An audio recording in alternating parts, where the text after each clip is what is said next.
Hello friends, एक बार फिर आप सबका हमारे चैनल पे बहुत बहुत स्वागत है। मेरा नाम मोहन है और चलिए देखते हैं कल हमारा ओपनिंग कहाँ हो सकता है और कौन से लेवल हम ट्रेड कर सकते हैं। फ्रेंड्स, ये बैंक निफ्टी का चार्ट है और ये चार्ट डेली का है। दोस्तों, आगे बढ़े हम लोग 15 मिनट या 5 मिनट के चार्ट में। इससे पहले डेली का फॉर्मेशन समझ लेते हैं। जैसे मैंने आप लोगों को फ्राइडे के एनालिसिस में बताया था कि इस लेवल में शॉर्ट नहीं है, प्राइस नीचे जा सकता है, लेकिन 37,000 के आसपास बाइंग आ सकता है या फिर थोड़ा बहुत नीचे हो सकता है। 36,900 के आसपास से बाइंग आ सकता है, लेकिन कब? जब 15 मिनट के चार्ट में कोई हैमर जैसा कैंडल बन जाए तब, अच्छा कैंडल, स्ट्रॉन्ग कैंडल बन जाए तब। तो अगर आपने फ्राइडे के एनालिसिस को देखे होंगे तो लोअर लेवल में बहुत ही अच्छा आपको एक बाइंग का ट्रेड मिला होगा। मैंने उस दिन अपने 5000 ग्रुप है मेरा, जिन लोग मेरे अंदर अकाउंट ओपन किए हैं उन लोगों को मैंने ट्रेड दिया था यहाँ पर कि 37,000 का सी बाई कर लीजिए 16 दिसंबर एक्सपायरी का 315 में, और एसएल रखिए 290 का, और टारगेट मैंने ओपन रखा था। ये क्लोज कहाँ किया आप देख रहे हैं, ये क्लोज किया 409 के आसपास। फिर मेरे भाव के नीचे नहीं आया, जिस भाव पे मैंने ट्रेड दिया था ये 290 के आसपास का इसका एसएल था, और यहीं से रिवर्स किया और मार्केट कितना शानदार ऊपर गया। तो देखिए, एक व्यू क्लियर रखिए। अगर व्यू क्लियर रख सकते हैं तो आप ट्रेड भी बहुत अच्छे से कर पाएंगे, लेकिन अगर व्यू क्लियर नहीं रहेगा तो ट्रेड नहीं कर पाएंगे। जैसे मैंने फ्राइडे के एनालिसिस में बताया था, यहाँ पर शॉर्ट नहीं, यहाँ पर मैं शॉर्ट अवॉइड करूँगा, लेकिन लोअर लेवल में बाइंग करूँगा। क्यों? क्योंकि दोस्तों देखिए, यहाँ से प्राइस अपना रिवर्सल पैटर्न बनाया। जब रिवर्सल पैटर्न बना रहा था तो ये लेवल क्या था? रजिस्टेंस। अब रजिस्टेंस के ऊपर अगर ब्रेकआउट हो गया है तो जब भी इस भाव के आसपास आएगा 1 टाइम, 2 टाइम, 3 टाइम एटलीस्ट, तो यहाँ तक वो सपोर्ट लेगा, लेकिन मल्टीपल टाइम के बाद ये भी ब्रेक डाउन कर जाएगा। तो यहाँ पर क्या अभी 1 टाइम या 2 टाइम हुआ है, तो यहाँ से सपोर्ट लेना चाहिए। इसलिए मैंने बताया था यहाँ पर शॉर्ट नहीं है, लोअर लेवल से इसमें बाइंग करेंगे और टारगेट हम लोग इधर रखेंगे। तो आने वाले दिनों में हम लोग 38,000 के आसपास, 38,200 की तरफ हम लोग इसमें मूवमेंट देखने वाले हैं बैंक निफ्टी में। तो एक व्यू अपना क्लियर रखना है, ठीक है। अगर आप कंफ्यूज रहेंगे तो फिर ट्रेड नहीं कर पाएंगे। दोस्तों ध्यान रखें कि हम लोग एट ए टाइम 3 व्यू रख सकते हैं, ठीक है। हो सकता है लोगों के यहाँ पर बेरिश दिख रहा होगा, कुछ लोगों को यहाँ पर न्यूट्रल दिख रहा होगा, और कुछ लोगों के यहाँ पर बुलिश दिख रहा होगा। जैसे यहाँ पर मुझे बुलिश दिख रहा है, तो मेरा व्यू यहाँ पर क्या है? बुलिश है। तो क्या करूँगा मैं? कॉल की तरफ पोजीशन बनाऊंगा, राइट। या अगर किसी का व्यू यहाँ पर बेरिश है तो क्या करेगा? वो कॉल सेल का पोजीशन बना सकता है, या फिर वो पुट की तरफ पोजीशन बना सकता है, राइट। या फिर किसी का व्यू एट अ टाइम क्या हो सकता है? न्यूट्रल हो सकता है। इसके अलावा तो कोई व्यू बनेगा नहीं। तो एक व्यू आपका क्लियर होना चाहिए। जब तक व्यू क्लियर नहीं होगा ट्रेड करना बहुत मुश्किल हो जाएगा। जैसे यहाँ से कंटिन्यू नीचे आ रहा था तो मैंने कहीं आपको बाई करने का सजेशन नहीं दिया, ठीक है, कंटिन्यू शॉर्ट में रहे। लेकिन यहाँ पर मैं क्या हो गया? यहाँ पर या तो मैं न्यूट्रल हो गया, या तो मैं न्यूट्रल हो गया, या अगर हम शॉर्ट कर भी रहे हैं तो बहुत ही कॉशियस होकर शॉर्ट कर रहे हैं। क्यों? क्योंकि मैंने बताया था यहाँ पर ओवर शोल्डर है, ये कंटिन्यू में फॉल होगा नहीं। तो इस तरीके से एक व्यू अपना ज़रूर बना के रखिए और उस व्यू में ट्रेड कीजिए। आप बहुत टाइम सही होंगे। आपको यकीन नहीं होगा, जब अपने व्यू में ट्रेड करने लगेंगे तो कुछ दिनों बाद इतना अच्छा आपका एनालिसिस हो जाएगा, आपका व्यू बन जाएगा मार्केट में कि जैसे आप सोचेंगे लगभग मार्केट वैसे ही ट्रेड करने लगता है। चलिए आगे बढ़ते हैं 15 मिनट के चार्ट में। तो देखिए 15 मिनट के चार्ट में जब प्राइस, देखिए शुरुआत में क्या हुआ? कंटिन्यू नीचे आ गया, इसके बाद इसी भाव के आस दोबारा आया, लेकिन ये कैंडल मुझे बहुत अच्छा लगा नहीं। ओके, तो मैंने वेट किया थोड़ा सा, फिर यहाँ पर आया लगभग 1 बजे के आसपास। तो ये कैंडल में मैंने देखा कि यहाँ पर अच्छा कैंडल बन रहा है, यहाँ अच्छा कैंडल बन रहा है, तो यहाँ पर हमें बाई करना चाहिए, ठीक है। तो 20-25 पॉइंट का एसएल लेके मैंने लोगों को फ्यूचर भी बाइंग करने के लिए अपने स्टूडेंट्स को दिया, और मेरे जो 5000 ग्रुप है उनको मैंने कॉल भी बाई करने के लिए दिया, जो अभी मैंने आपको शो किया। ओके, इसके बाद इसमें अच्छा मोमेंट हमें देखने को मिला। ओके, तो आप इस तरीके से ट्रेड कर सकते हैं। तो दोस्तों ये हुआ हमारा 15 मिनट के चार्ट में क्या हम लोग कर सके थे इसके ऊपर। अब हम लोग बात करते हैं आने वाले दिन के लिए। अगर आप यहाँ पर देखेंगे तो एक ट्रेंड लाइन ब्रेकआउट हुआ है और ओवरऑल ये मिड में क्लोज किया है, ठीक है। अपर साइड में एक स्मॉल रेजिस्टेंस बनेगा ए हाई का। ए हाई का पिन पॉइंट एरिया मैं बोलना चाहूँगा यहाँ पर आपको 37,380 का, राइट। इसे 400 भी राउंड फिगर मान सकते हैं, और लोअर लेवल में 36,900 का। ये पॉइंट सपोर्ट, ये पॉइंट रेजिस्टेंस, और ये मिड में जाके क्लोज किया है। ओके, तो आप यहाँ ध्यान दीजिए कि कल कैसे ट्रेड कर सकते हैं। फ्रेंड्स, अगर किसी कारण से नीचे आता है प्राइस यहाँ पर, तो यहाँ से बाइंग बनेगा। ओके, अगर प्राइस यहाँ पर ओपन होता है तो हम लोग वेट करेंगे इसे ब्रेकआउट करने के लिए। जब तक ये पॉइंट ब्रेकआउट नहीं हो तब तक ये स्ट्रॉन्ग बाइंग नहीं आएगा इस पर। तो अगर प्राइस यहाँ पर ओपन होकर 10-15 मिनट इसी लेवल में रुक जाता है तो हम लोग, जैसे मैं स्ट्रगल बनाता हूँ, मैं यहाँ पर स्ट्रगल बनाऊंगा 37,100 का, ये मुझे अच्छा पैसा दे सकता है। अगर आप लोग स्ट्रगल समझते होंगे तो आप भी बना सकते हैं। अगर स्ट्रगल नहीं समझते हैं, आप नए हैं, तो मेरे यूट्यूब चैनल में जाके ऑप्शन की ABCD पूरा सीरीज देख लीजिए, आपको बहुत अच्छे समझ में आ जाएगा। लेकिन दोस्तों अगर इसके ऊपर ब्रेकआउट आता है, बट 15 मिनट का चार्ट होना चाहिए, ठीक है, इसके ऊपर ब्रेकआउट आता है तो हम लोग बाइंग करके जाएंगे 37,400 के ऊपर, ठीक है। 100 पॉइंट के आसपास का एसएल रखेंगे, ब्रेकआउट करेगा तो बाइंग करके जाएंगे और टारगेट कम से कम यहाँ से 37,700 और फिर 37,700, 37,800 के आसपास रख सकते हैं, क्योंकि बीच में रजिस्टेंस है नहीं। ओके, तो एक बढ़िया मूवमेंट हमें देखने को मिल सकता है इसमें। तो कल के दिन पे आप बैंक निफ्टी में नज़र रखिए, यहाँ पर शॉर्ट नहीं है, लेकिन अगर किसी कारण से गैप अप ओपन हो जाता है, जैसे लास्ट डे आप लोग देखे होंगे वर्ल्ड मार्केट काफ़ी पॉजिटिव रहा है, तो हो सकता है कि उसे देख के हमारा मार्केट भी गैप अप ओपन हो जाए। ओके, तो अगर एक गैप अप ओपन हो जाता है तो पहले एक बार वेट करेंगे नीचे आने का, इसी आसपास नीचे आने का वेट करेंगे 37,300, 37,100, ये आसपास आ जाए। 15 मिनट के कैंडल में देखेंगे बुलिश कैंडल बन रहा है तो हम लोग जैसे रिवर्स होगा बाइंग कर सकते हैं, सेम कैंडल के लो का एसएल रख सकते हैं। इसे हम लोग लाइव में भी मैं आपको अपडेट करने की कोशिश करूंगा टेलीग्राम चैनल में। टेलीग्राम चैनल में ज्वाइन नहीं है तो लिंक वीडियो के डिस्क्रिप्शन में अवेलेबल है, क्लिक करके आप ज्वाइन हो सकते हैं। और अगर आप मेरे साथ लाइव में ट्रेड करना चाहते हैं, मेरे साथ लाइव मार्केट में आप ट्रेडिंग सीखना चाहते हैं, तो हमारे लिंक के थ्रू ज़ीरोधा में अकाउंट ओपन कर सकते हैं और मेरे साथ आप लाइव में ट्रेड कर सकते हैं। लिंक वीडियो के डिस्क्रिप्शन में अवेलेबल है। ज़ीरोधा अपस्टॉक किसी में भी अकाउंट ओपन कर सकते हैं। फ्रेंड्स, अब आगे बढ़ते हैं हम लोग निफ्टी में। तो निफ्टी का भी पैटर्न अगर देखें तो सेम ही है, जैसे मैंने लास्ट डे भी बताया था कि इसमें भी शॉर्ट नहीं है, लोअर लेवल में ही आसपास से बाइंग आएगा। ओके, और बिल्कुल टॉप के आसपास निफ्टी जाके क्लोज किया है, राइट। तो अगर इसका 15 मिनट के चार्ट देखें तो बहुत ही अच्छा पैटर्न दिखेगा आपको रजिस्टेंस के ऊपर। जैसे मैंने आपको फर्स्ट डे ही बताया था, यहाँ पर ये डबल टॉप पैटर्न बन रहा है, लेकिन अब देखिए ये डबल टॉप पैटर्न रहेगा नहीं, ओके, क्योंकि एक्यूमुलेट हो गया है यहाँ पर, राइट। जैसे इस भाव के ऊपर प्राइस निकलेगा एक बढ़िया मूवमेंट हमें अपर साइड में देखने को मिल सकता है। ओके, तो लगभग 100-120 पॉइंट का मूवमेंट हमें देखने को मिल सकता है कल 17,540 के ऊपर। जैसे प्राइस ब्रेकआउट आता है हम लोग बाइंग करके जा सकते हैं। 30 से 35 पॉइंट का एसएल रखना पड़ेगा, ध्यान रखिएगा लेवल को, 30 से 35 पॉइंट का एसएल रखना पड़ेगा।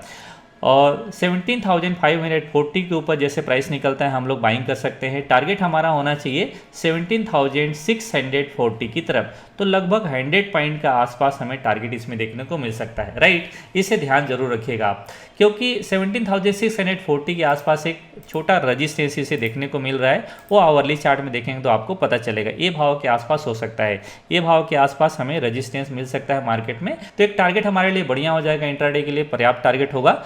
अगर एक गैप अप ओपन हो जाता है, मान लो कि ये 17,640-50 के आसपास ओपन होता है, तो वेट करेंगे, एक बार नीचे आएगा, फिर नीचे से हम लोग कोई बुलिश कैंडल मिलेगा तो यहाँ से बाइंग करके जाएंगे, ठीक है। यहाँ पर शॉर्ट का इरादा हमें नहीं है, ओके।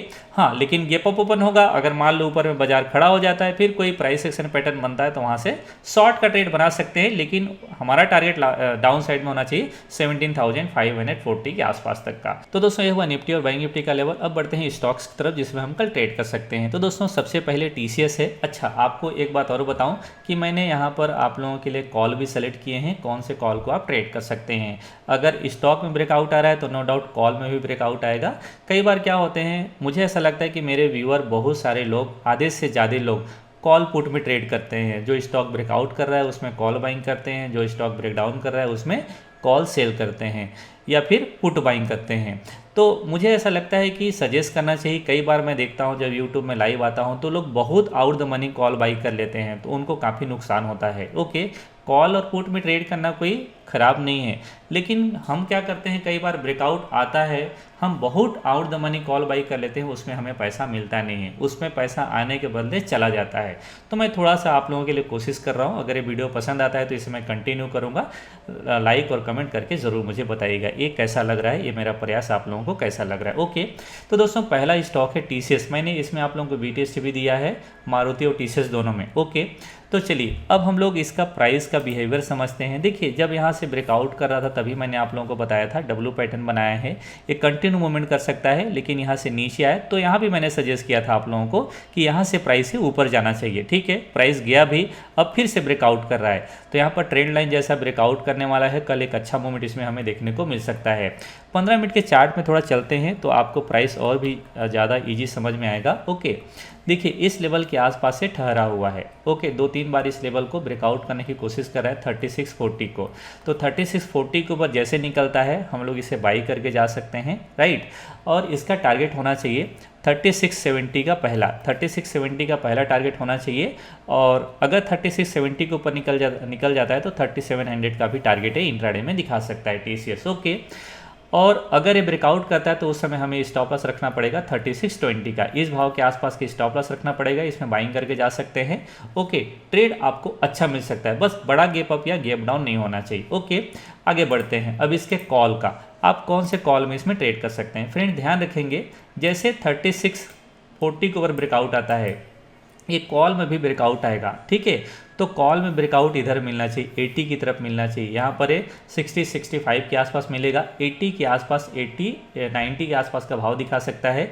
जैसे ब्रेकआउट आता है आप इसका कॉल बाइंग कर सकते हैं, स्ट्राइक प्राइस रहेगा 3640 का। ओके, आप इमीडिएट बाइंग करके जा सकते हैं, लेकिन जैसे आप कैश में स्टॉप लॉस रखते हैं सेम स्टॉप लॉस इसमें भी रख सकते हैं। बस इसमें क्या होगा कि 1-2 रुपया आप नीचे का स्टॉप लॉस जरूर होल्ड कर सकते हैं। ठीक है, तो आपके लिए थोड़ा इजी हो जाएगा। ओके, तो जिन लोग कॉल में बाइंग करके जाना चाहते हैं आप 3640 के स्ट्राइक प्राइस को सेलेक्ट कर सकते हैं TCS में।